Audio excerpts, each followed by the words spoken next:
have provided 5.04 trillion for private investment, which include one on providing Ghana universal post-level education training. 2, providing sponsorship and student loans for higher education. 3, rehabilitation of 120 traditional secondary schools and 1 special need primary school. 4, construction of 106 new seed schools and expansion of 1 existing secondary schools.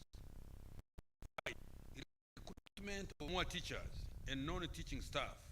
6, strict enforcement of teachers and learners inspection and electronic system.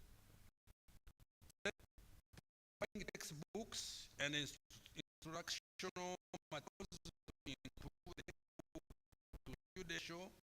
to 1.3 from the current 1 to 1.5. And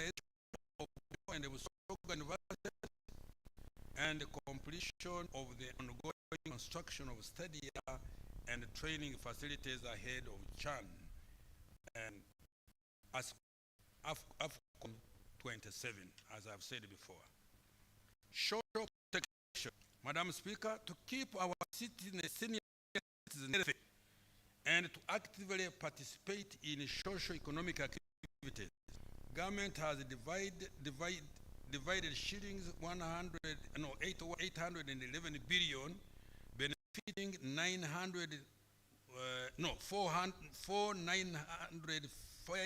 702 older persons under the social assistance grants, the elderly program, SAGE.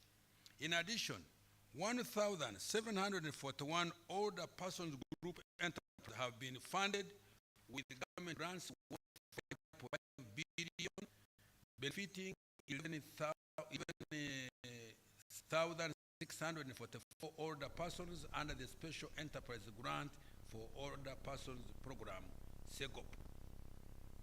Other social protection intervention which government has supported include the following: Youth Livelihood Program, a total of 24,228 youth enterprises have been funded to the tune of 191.336 billion, benefiting 274,211 youth. 271,211.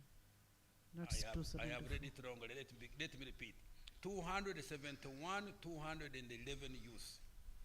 The enterprises are in agriculture, 30%, trade, 38%, trade, 32%, other services, 19%, and others, 11%. Uganda Women Entrepreneurship Program, WEP. Government has financed 21,948 women group enterprises, benefiting 235 million, 114 women. National Special Grant for Persons with Disability to address high vulnerability and poverty levels among persons with disability. Government has supported 8,107 enterprises, benefiting to 50,900 persons. 59,901. 59,901 persons with disabilities. Madam Speaker, I have provided an additional shillings 404.9 billion for social protection next financial year 2025-26. Water, sanitation, and environmental protection. Madam Speaker, to improve the quality of government continues to invest in the provision of safe water, improve sanitation, and ensure protection of the environment. These include the following. 1. Villages in Uganda with at least one safe water source have remarkably increased to 8 out of every 10 villages. Nationwide, 57,951 villages out of 71,225 have been served with a safe water source. 2. Completed the construction of 259 medium and large solar-powered water supply and sanitation systems and gravity flow schemes across the country. 3. Construction of 42 large solar-powered water supply systems is ongoing in Agago, Yumbe, Amudat, Kabong, Kasese, Kakumiro, Sembabule, Kiso, Rubanda, Bulambuli, Kienkwanzi, Mubende, Kiegegwa, Buyende, Nakasete, Namayingo, Rakai, and Buvuma. With regard to clean water, construction of pipe-to-town water supply systems is ongoing in 32 towns. These include Namasale, Kingo, Kamuli, Ngoma Town, Lunya, Karogo, Phase 2, Ishaka, Mobilizing, Nyakashaka, Bukumi, Kanapa, and Odongei. Construction is also ongoing in Parabekar, Rhino Camp, Aradufile, Lubeli Refugee Settlement, Bulori, Nyansheke, Busale, Kibuzi, and expansion in 2 towns of Kiboga and Zigoti. Other beneficiary towns are Lamuo, Lacheskot, Iri, Lorenga Kora, Chora, Manafwa, Butaleja Busolwe, Terinyi, Kibuku, Kadama, Budaka, Kaliro, Namungarwe, Rukungiri, and Obongi. Construction of various water supply systems in 26 districts is at varying levels of physical progress. These include Manafwa Town Council, an installation of solar packages that is ongoing in Phase 1, Kaburawizi Phase 1, Bukumi, Burangira, and Kievando, Kasimbi, and Busala Town.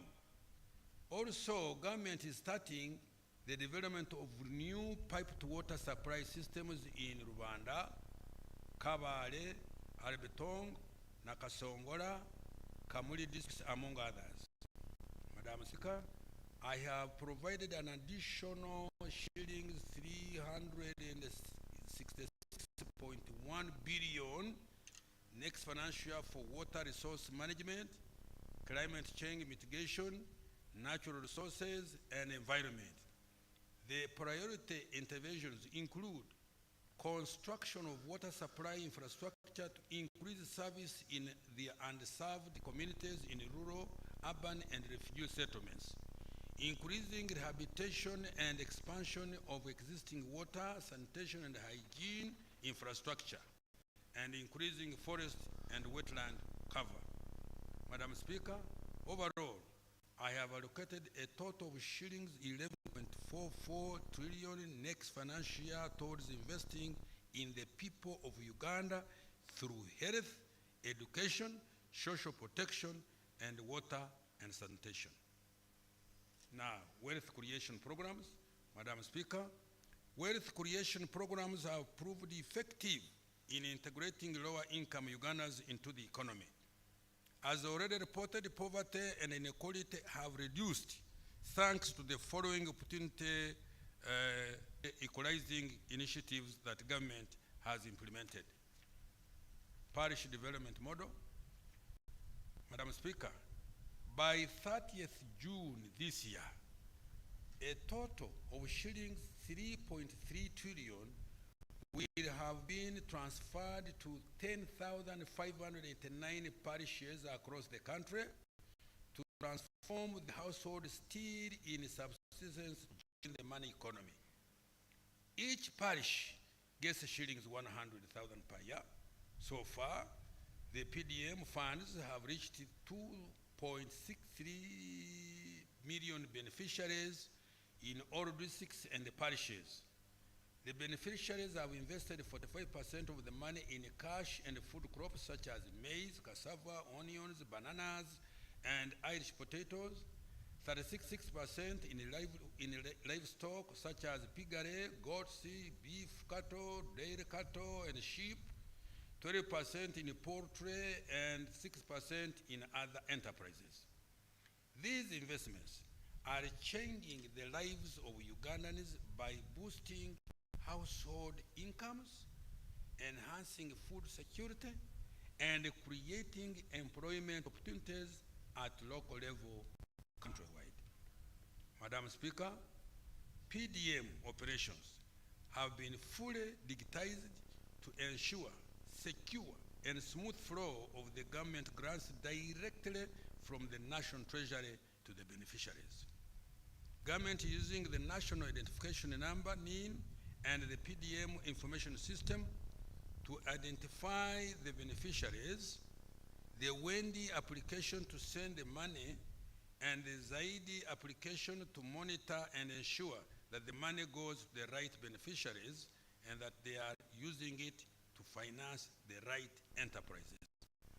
This has enhanced efficiency and convenience in access and helped to reduce corruption in the PDM operations.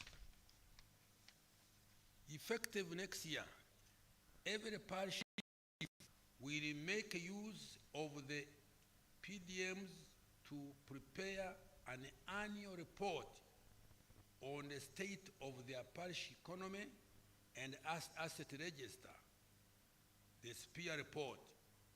This report will enable tracking of progress towards full monetization of the economy for every parish.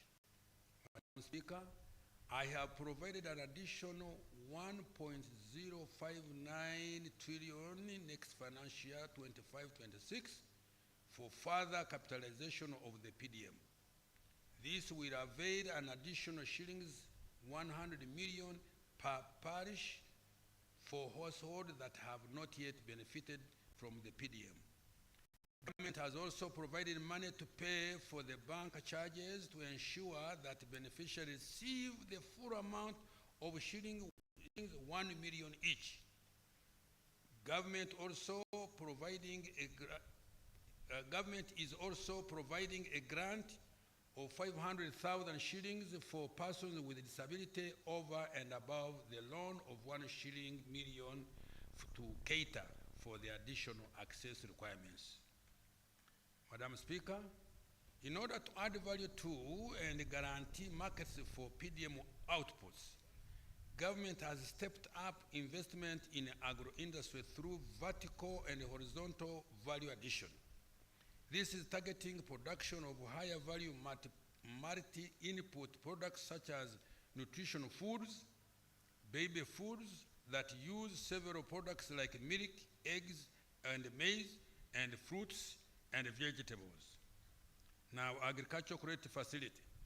Madam Speaker, government has injected a total of shillings 413.4 billion in the SEF since its establishment in 2010.